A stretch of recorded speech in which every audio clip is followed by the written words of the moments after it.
uh, we'll go back to the basic Newton's sa three laws of motion. Well, it's always our starting point, but usually we start with second law for the equation. The second law generates the equation, okay? But first and third laws are also important. Now we are going to use the third law of motion for this derivation. I mean, as the starting point. Suppose you have two masses in space, M1 and M2. Now, M1 experiences a force due to M2. Both of them could be exerting force towards each other. Okay? So, meaning that M1, there's a force experienced by M1 due to M2. Now, this force could be going that or it could be going to M2. But this must be, okay, this force is on this line. So it's either going there or going here. Okay? Going away from M2 or towards M2. Okay?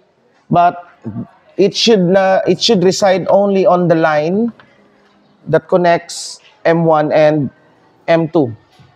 Okay. Now, at the same time, M2 would experience a force due to M1. Okay? Caused by, this second mass will will experience a force due to M1. And we can call this F12 or F21 depende sa convention. Or F12 meaning that is the force experienced by 1 due to 2, and this is F21, the force experienced by 2 due to 1. Now, the two forces must be equal since sila lang ang exert with each other. Okay? If two pushes, the net force on M1 actually, for example, they can be also pooling or I don't know. Basta, one example of this later will be the gravitational force. Okay? But here, the magnitude of F of these forces are the same. But in vector form, they are different. Okay? They are negative of each other. So, F12 equals negative F21. Okay? But the magnitude is the same. Okay? If this is 2 newtons, then this must also be 2 newtons. Okay? But the directions are always opposite. If this is going dito, then the other must be going that way. But if this one goes towards M2, then this must goes towards M1. Okay? So, they are negative of each other. Now, this is in vector form. Now, we will take note that, okay, when we add this one together, that means that F12 plus F21 equals 0. Now, this means we are assuming that no external force, no other forces acting on them, only that the force they experience from each other. And in that way, technically, the system is in equilibrium. Okay? The sum of the forces right here is just equal to M12 plus F21 equals 0. Now, note that this is the m dv1 over dt. This is A1, right? A1 will accelerate because of that force, and A2 will also accelerate because of that force. They could be accelerating away from each other or towards each other. Okay? So here, or maybe in two-dimensional space, pwede nga padulong ni dito or here padulong dire, whatever is that nga akuan. Because this is in vector form. Plus m dv2 over dt equals 0. Now we have here a quantity m dv over dt. This comes from ma. Originally, actually, this is some sort of inaccurate. I mean, there's some the m dv ma F equals ma is not the original statement. Okay? The original statement was that d over dt of the mass times the velocity. Okay? This is now the net force. This is the net force. Okay, or this is just the force. The force is defined as the change of the product of mass and velocity. And when you take the derivative of this one, now the mass could be a function of time. Okay? So when you do kumbaga pa, the formula of derivative ani, this means that right one here, this is now first the second, so meaning m dv over dt plus second the first. So you have now dm over dt times v. That should be it. But then, in many cases, in I think majority of the cases, or at least almost all, we can approximate it such that the mass is constant all throughout. That means that there are systems in which the mass could be changing. Okay? How could a mass change within the, well, an example of this one is, for example, the rocket problem. A rocket loses its fuel as it moves in space. Its fuel is being used as the thrust. Okay? Now, as it moves in space, due to its fuel consumption, it loses mass. So, magkagaan nga magkagaan. Okay? Or that there could be some other situations in which mass can be added into a system. Okay? Or it can be subtracted from the system. So that means technically that we have a dm over dt. This is actually the most correct or the most accurate definition of the force. But then, since other than the rocket problem, in most or in some selected problems, in most cases we are dealing with a body that, a point or something, a body, an object which is intact. Okay? So that means that the mass is not a function of, the mass doesn't change. That means right here, this is 0. Okay? So that's why we have here ma. Okay? So that's why F equals ma. But F is not always equal to ma. It has this term right here.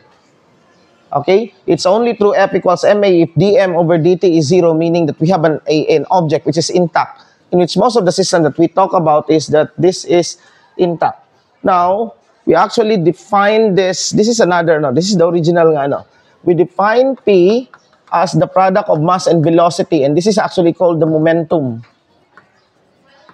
or the linear momentum to be specific. Okay? The linear momentum to be specific, because later we are going to encounter another momentum called the angular momentum that is due to the rotation. Okay. Now, that means that this equation right here, neglecting this one, we take this, in our case now, is we're not dealing with this one, so we set this to 0. Okay, I'll just show you this in order to say that the original definition is actually not F equals ma. The definition was actually F equals dp over dt. It's not ma. Okay? The force is the change in the momentum. Now, the momentum is the product of mass and velocity, and it is directional. Unlike the kinetic energy is also a product of mass and velocity, but then it's always positive. That means that it has no preferred direction. The sign does not depend on the direction. It's a scalar. It's a total scalar function. But the momentum is a vector function, and it goes with velocity. Now, why is momentum important? Because the effect of something can is not only, for example, when something hits another thing, the effect, you would say that the effect is dependent on the velocity. The higher nagikan dito, the more, when it hits the floor, the greater is that impact, because mas paspas siya. Okay? Because This final velocity there is square root of 2gh. The higher the h, the higher is the velocity. But then, it's not only the velocity that matters, it's also the mass. Okay? Kung naakay sa may gagmay nga mga small animals, when they fall to heights of many multiples than their size, they don't get hurt that much. Okay? Testingin ko ng ulo, hulog ikan dito sa and it's not that much because it's very light. Okay? And technically, they will have the same velocity as katong when it hits the floor, assume neglecting a resistance with you. Like you jump from this height kaning diri sa taas sa ceiling.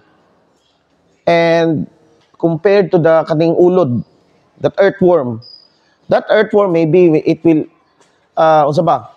it might feel something, some sort of pain. I don't know if it feels something, but there's some reaction. I think there's siya yung mga pain receptors. But I don't know if it's thinking. Nabay brain ang earthworm? Walay brain? Anyway. But then, when you jump to at that height, di ba sakit? And sometimes it breaks your bone. Whereas for a cat, it's not that much. The cat may not break a bone. Okay? Does that mean that the cat has stronger bones than us? Dili, di ba? Only that because the cat is much lighter than us. So meaning, the mass also is important to find the effect of an object hitting another object. Okay? And of course, sir, the energy already does that because it's 1/2 mv squared. But we have some sort of problem with the kinetic energy. It has no directionality. If we want to know the direction, like when this one is hit by an object coming from here, it will go dire. Okay? The kinetic energy will not specify that. Okay? Or pag gikan dire, it will go here. So we need a vector quantity in order to encode this one. And this is the importance of this momentum. Okay? Now, of course, again, this is in advanced physics, this is not actually what momentum really is. It has more deeper definition, but we'll not go into that. Okay? But we'll define it in this course as P equals mv. Okay? So, from here, that means that this equation right here, this, not this, but this. Okay? Not this one, but this equation, F12. This is just, since this is motion in the first one, so this is just P1. Okay? So this is now, F is d P1 over dt, okay? Plus d over dt, dp2 over dt equals 0. Or we can think of this as d over dt of P1 plus P2 equals 0. Now, this is an equation. This is a very important equation. One of the most important equations in mechanics. Because this is a conservation law. It says that the sum of the momentum, and technically you can generalize this into d over dt of P1 plus P2 plus hantod Pn, okay, equals 0. This is actually the general, more than n, if we have n particles. Okay. It means that in the absence of an external force, okay, when the system is in equilibrium, in the absence of external force acting, only the force exerted by the two could be, if they exert a force, okay, then the momentum is conserved. Why is this conserved? Because when you take this, you have on this side right here, ibutang na nimo dito, when you integrate both sides, you have d of P1 plus P2 right here, di ba? And equals some 0 times dt. When you integrate this, what's the integral of 0? The integral of 0 is something that when you differentiate it, it is 0. and that is any constant. Okay? This means that on the right-hand side is just any constant. Okay? Let's call that C. And on the left side, that is just P1 plus P2. So that means that P1 plus P2 equals constant. So when you say P1 plus P2 equals constant, it's just the same as the energy is constant. Okay? So meaning that we can take this as the initial state, the momentum at this one, at this point right here, and after some time, nasa dire, and the other one is naa dire. This is the second, state 2. This is where M1 now, and naang M2 dire. It says that since it's constant, then the sum of the momentum here must be equal to the sum of the momentum here. But then what's the sum of the momentum here? This one has a momentum.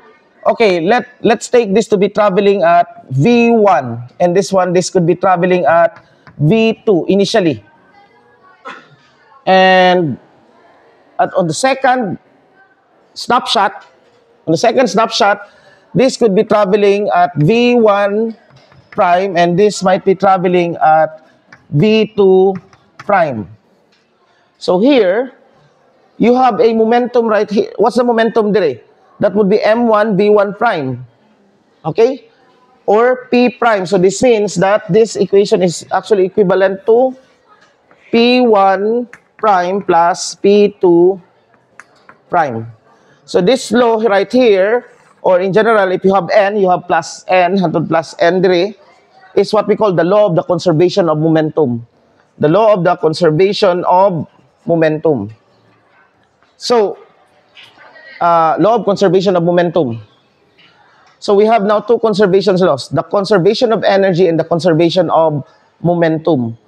Not only that energy is conserved, also momentum is conserved, but then we have a requirement for that. So long as there is no non-external non-external force.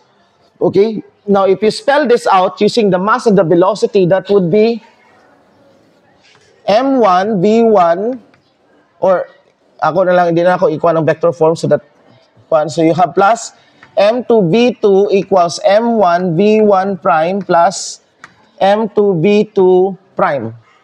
Okay, this is the conservation of momentum that you know from your I think junior high physics, at least, if you okay. So you can apply this to problems like collision. Okay, did you do the experiment on collision? Okay, so naakay. Okay, you have a marble right here, M1, and you have a second marble, M2, moving here, and then they collide. And then after some time, M1 could be traveling right here. This is M1, and M2 would be traveling right there. So V1 prime and V2 prime. Okay? And you can calculate one of the final velocities using this, knowing the final velocities. Okay, given this one, and then knowing one of the final velocities, you can find the other velocity, right? This is just algebra. Okay? It doesn't require much unsa ba? Okay? So for example, you have an object right there of mass pila ba? 10 grams, and this is 15 grams.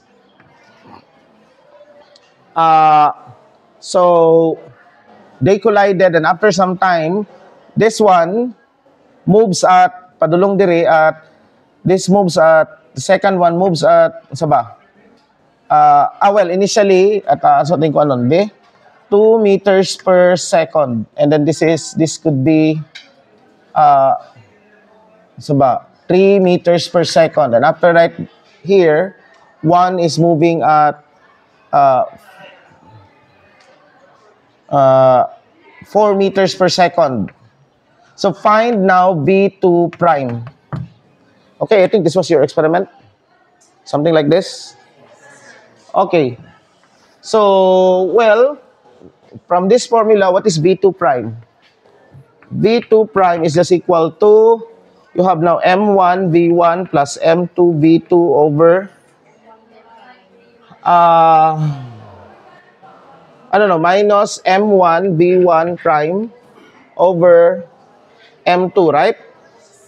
So you just plug in. This is pila ni? 4. No. We'll use kilograms, no? Because the unit of, is in kilogram times meter per second. So that would be, 0.01? 0.01 times 2 plus 0.015 times, okay, here you have to put negative 15. Okay, again, take note that this is a vector. The sign matters. Minus M1, this is now 0.01 times V1 prime is negative 4. Okay? Over M2, this is 0.015. Now, you can use your calculator. What's the calculator? What's negative 11? Okay, so this is quite funny, no? What we obtain is negative 11 meters per second, but this is impossible. Okay? Meaning that this cannot happen. Is this possible? Tanawan ninyo. Mas nauna pa siya and then, well, it could be that if you're looking about mechanical masses where objects cannot occupy the same, whatever is that, then this cannot happen. Okay? But if they can come past with each other, or I don't know, maybe this, but mechanically this is impossible. But then the math is correct. Okay? I just thought of an arbitrary example. That's why mo ni nahitabo. It's weird, right? Because I did not, but in problems, in problems that you find in books, it's actually reasonable. Okay? But whatever is that, only plug in the, sabtan? So, this is an unreasonable problem. The solution is correct. Okay? The solution is correct. Kuha ni ha? Sure ha? Sure gini nga, negative 11? Okay. So, this cannot happen. Meaning that this scenario is impossible. Okay.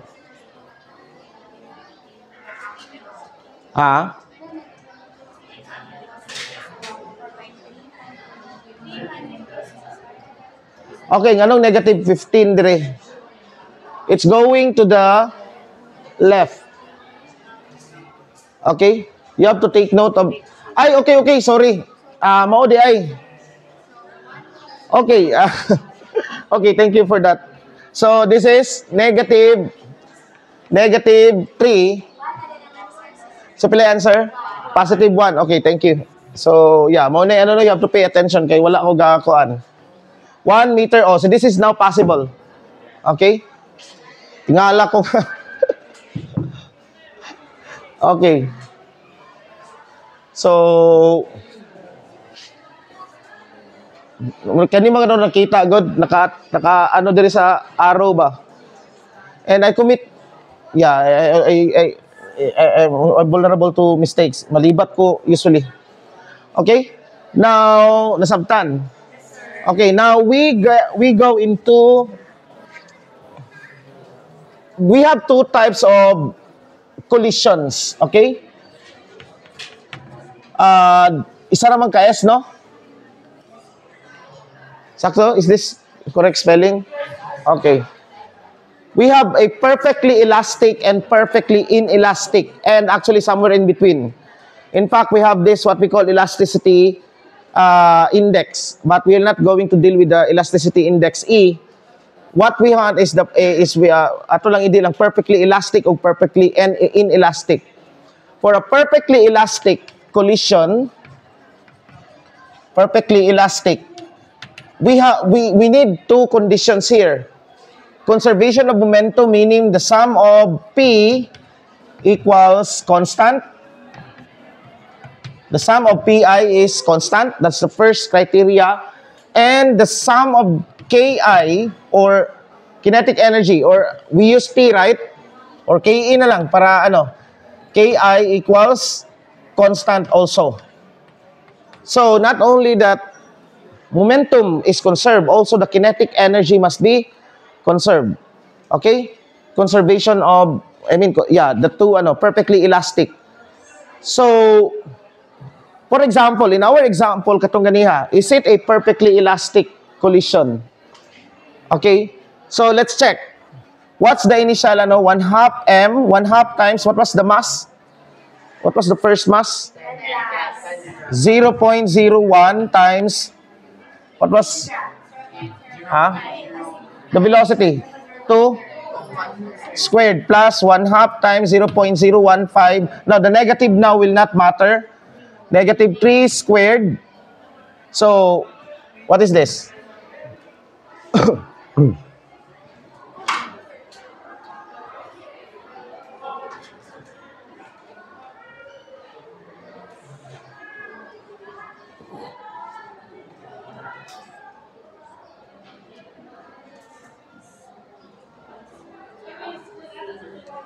What? 0.0875. Pila? 0.0875 joules.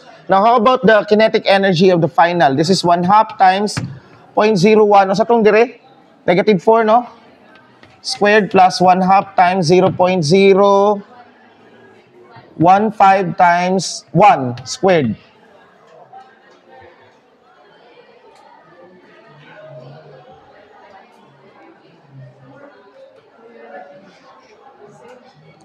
It's the same, 0.0875 joules. So it is a perfectly elastic collision. Okay? So we have the same kinetic energies, finals. Sabtan? Okay, now ako na siyang i-erase How about the inelastic collision? Ang inelastic is that they will stick together, and that when they stick together, they will form a single entity, and they will move at the same space. They will stick together, meaning that it's considered a single particle now. Okay, that means that you have now 1/2 m1 v1, m1 v1 plus m2 v2 equals m1 plus m2 v. Let's call this V prime. Only one velocity because they stick together. Nakuha? Sabtan? They stick together. Now, suppose that, tanaw na itong let's use the same example ganiha. Initial, but the final condition is that they stick together. When they stick together, what is the final velocity? When they stick together, what is the final velocity? No, stop. Dili na siya pareho, okay ra na siya pag mag-ana lang 0 pag pareho silang mass and pareho silang initial. But if none of those conditions are met, all of those conditions are not met, then they will not stop. Okay?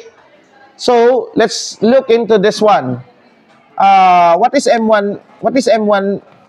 Okay, V prime is equal to M1 V1 plus M2 V2 over M1 plus M2. So, this is 0.01 times 2 plus 0.015 times negative 3 over 0.025. So, what is the final velocity?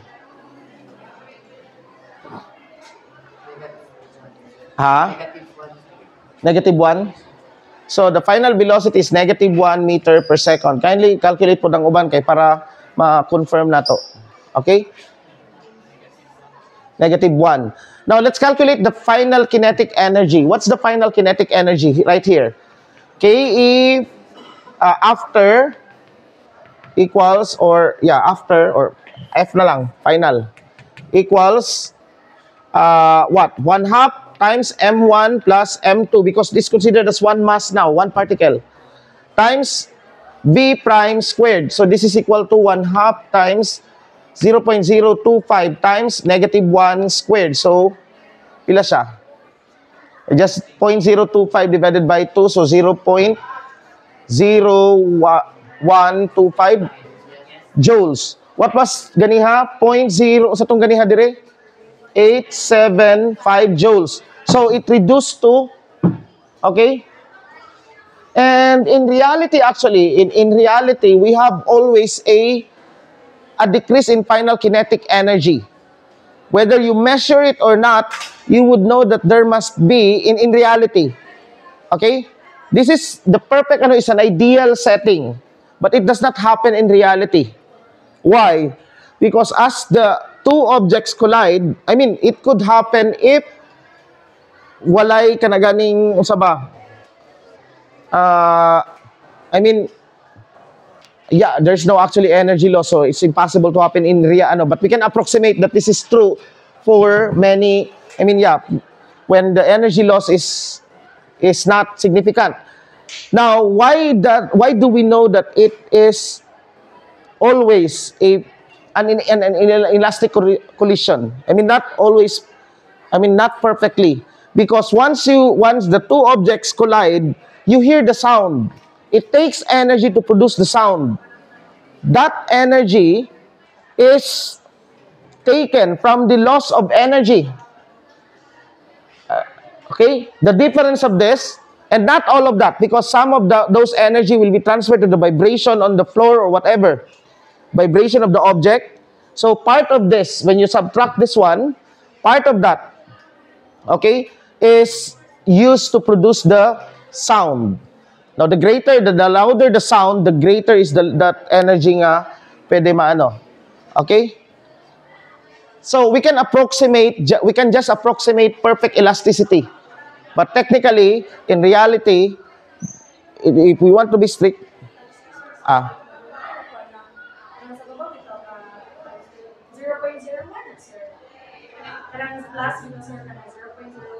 asa.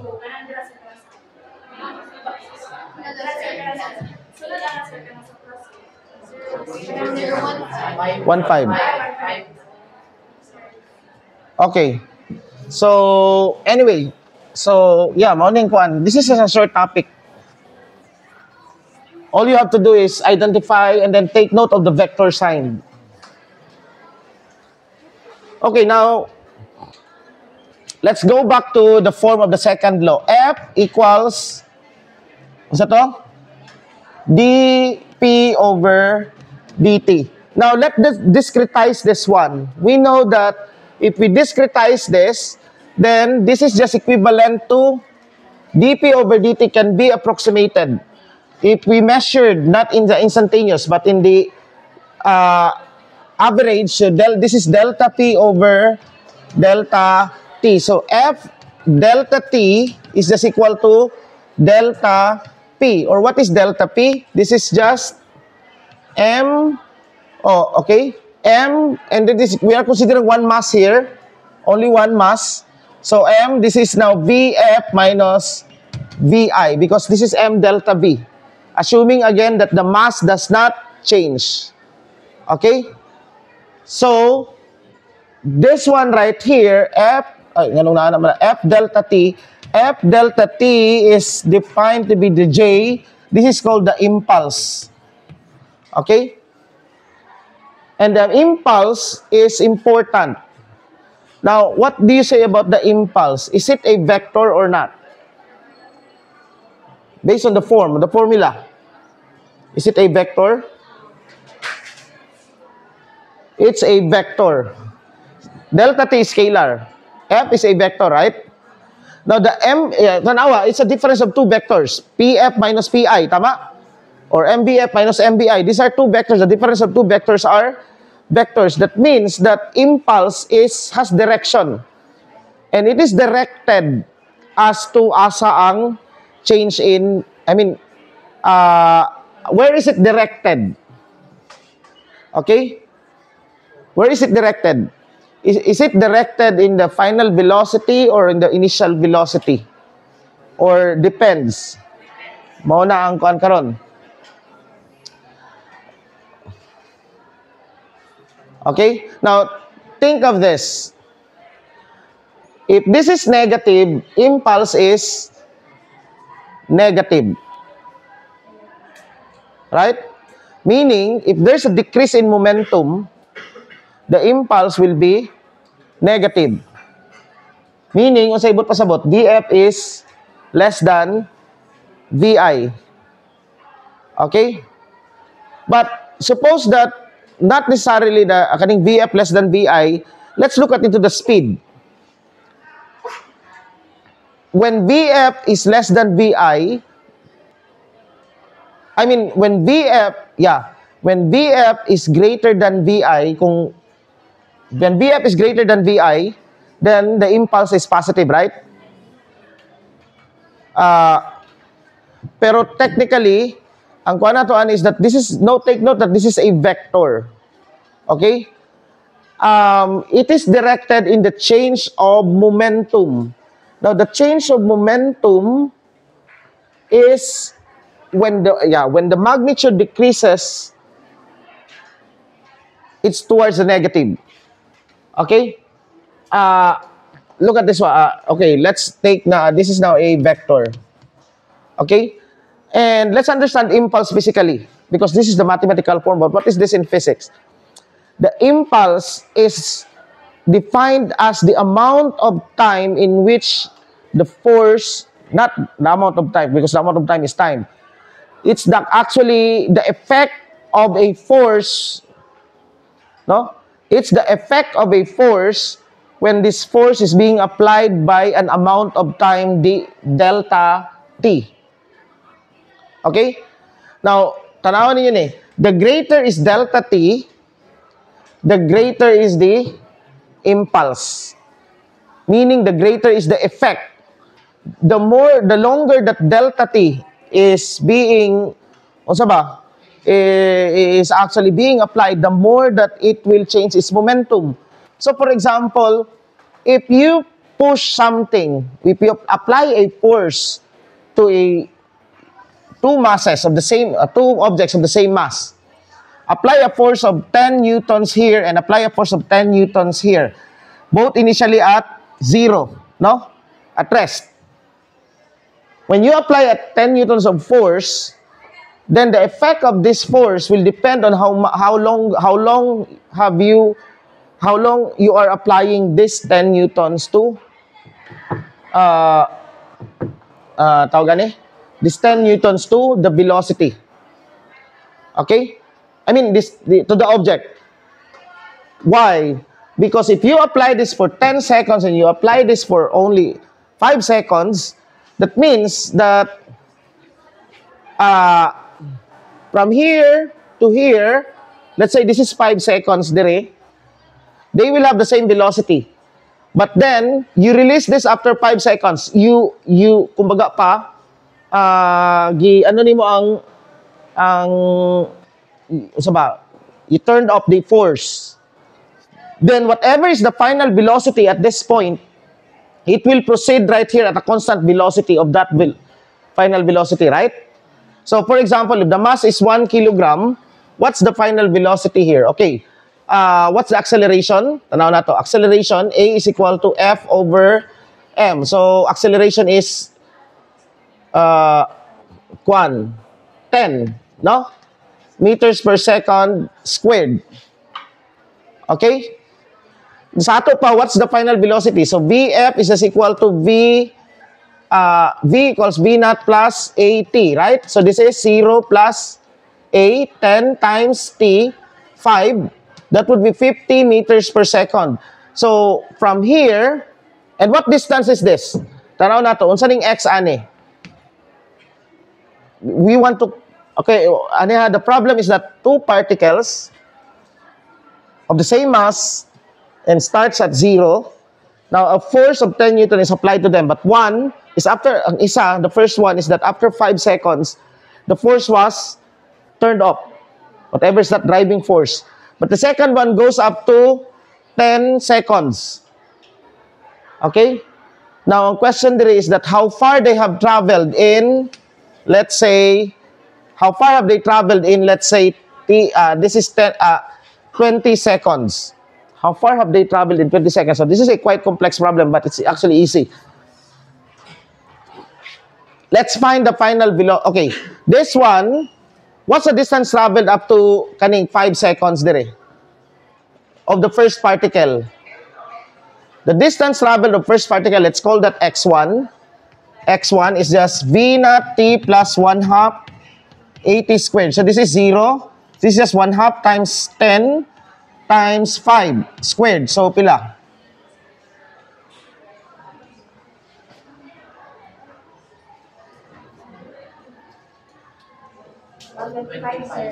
Ah? 125 meters. But how about x2? X2 is 1/2, same gapon, 1/2. Ang A niya is same, right? Same. So this is 10 times, but it was applied for 10 seconds. 500 meters. So meaning, if this is up to here is 500 meters, this is 125 meters, this is 500 meters right here. So the time up to there is 10 seconds, right? No? T equals 10 seconds sa time. Nakuha? Now, what's the velocity of the first particle dire? I mean the second particle. So that's just V equals V naught plus 80. So again, 80 lang. So 10 times pila? 10 times 10. That is 100 meters per second. This one is traveling at 100 meters per second. Now, okay, this particle, since both of them will travel in 20 seconds, you fix the time. What is the total distance covered by the first particle? That would be pila dire? 50 meters. Tama? Ay, no. 125. 125. Plus, okay, pilay time dire up to here. 15 seconds, right? And this is uniform velocity motion na dire. Wala na may force, right? So this distance is just x1 right here, or x lang, ato ibutang na. The distance right here is just, what's the velocity? 50, tama? So 50 times vt ra, di ba? Times pila, 15 seconds. It will travel at constantly at 50 for 15 seconds. So, pila ni? 750. So the total distance covered is 750 plus 125. That would be 875 meters, right? For the first particle. How about the second particle? 500 meters. And then, usay pila velocity niya diri, 100 meters, right? Now, how many more time nga iyahang 10 na lang, right? Because it's already consumed the 10. So, what's the distance covered by a particle moving constantly at 100 meters per second for 10 seconds? That would be 100 times 10 Vt, right? And this is 1,000. So, this means that this will travel, the total distance covered by the second particle is 1,500 meters. Now, you see the effect of the force dire, kani wala addition na lang ning dire no katong sa constant, just to illustrate the problem. But then the greater the force is the greater the change in momentum. In fact, what's the initial momentum of both particles? That would be 0. What's the final momentum of the first particle? That would be 1 times 125. Okay, so that's 125 kilogram times meter per second. How about the other? That would be, ila to? No. 1 times 50 di ay. The first particle, that would be 50 kilogram times meter per second. While the other is, 100 kilograms. That's why greater ang yung velocity. So, have you seen kani-kaning sports like kani-kaning javelin throw? And sometimes ginatuyok pa nila. Why not just throw ana? Well, because they needed a greater amount of time in order to, kumbaga pa, to before releasing it para mas kusog ang pag-release nila, ang momentum dito, ang final momentum sa ilahang, what was the initial momentum? 0, right? What was the final momentum? The moment that they release it. Meaning that they wanted a greater final momentum. Okay? So that greater final momentum, katong this hantod na release sila, meaning greater initial velocity when the particle, when that object is starting to be in projectile motion. Okay? Nakuha ninyo? So, anyway.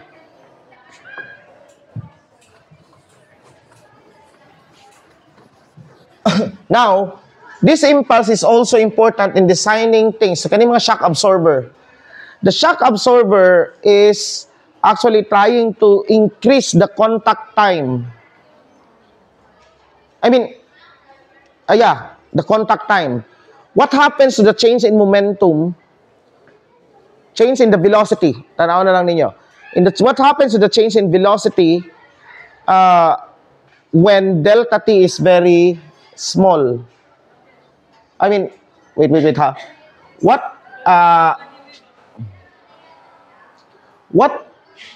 happens when, okay, technically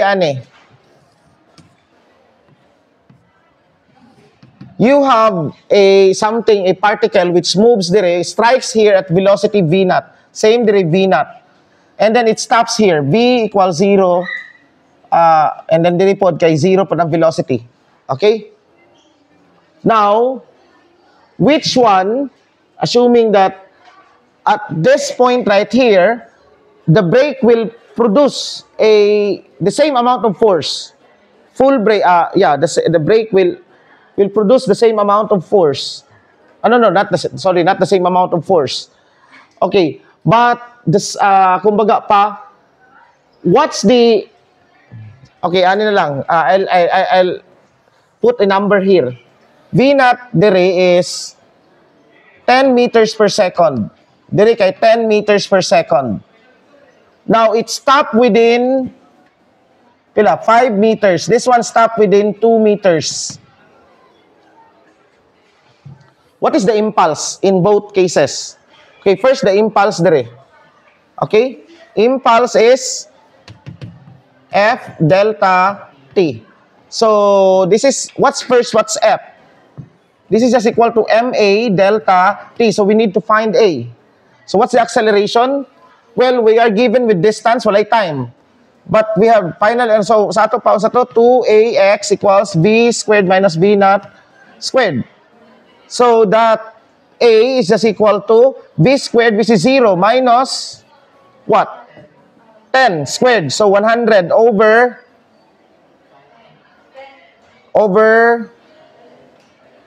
2 times 5. That's 10. So, this is negative 10 meters per second squared. So, the force is, if the mass is 2 kilograms, what's the force? That's negative 20 newtons. So, this is now negative 20 newtons. Now, right here, what's the impulse dire? Okay, what's the acceleration? A is again pareho gyapon 0 minus 100, pero ang x kay 2 times 2. That would be 4. So pila? This is negative 25. Notice that it's negative because the force has to be ana dito, right? Because it's going here. So it is negative 25 newtons. Not newton, meters per second squared. So what's the force? This is just negative 50 newtons. Tama ba? Yeah, negative, because times 2 kilogram, it's negative 50. This one will experience a greater force. So the shock absorber is some sort at bulungagan na nimo.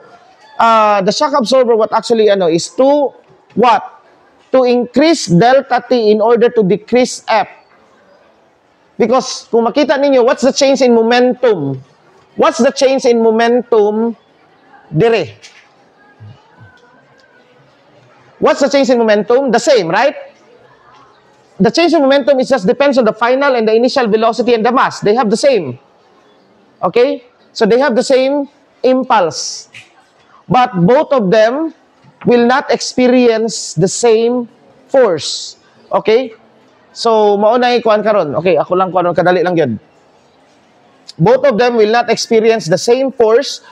This one, it took slow. This is much lesser amount of time, right?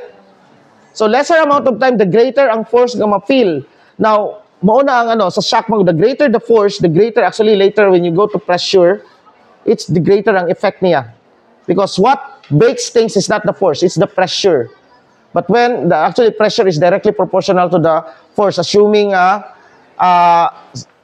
is the same object, we are dealing with the same object. So shock absorbers are actually trying to increase what? This contact time in order for the force to decrease. Okay? So na-siya ka ng murag foam. Ang foam ang good, the foam would cause this small distance nga mo increase ang delta T. Because it's very small delta T, what happens to the force? If this is very small, the force becomes very large. Okay? And that's why the greater ang it can break things if the pressure is great. Okay? So anyway, mao niya ang impulse and momentum.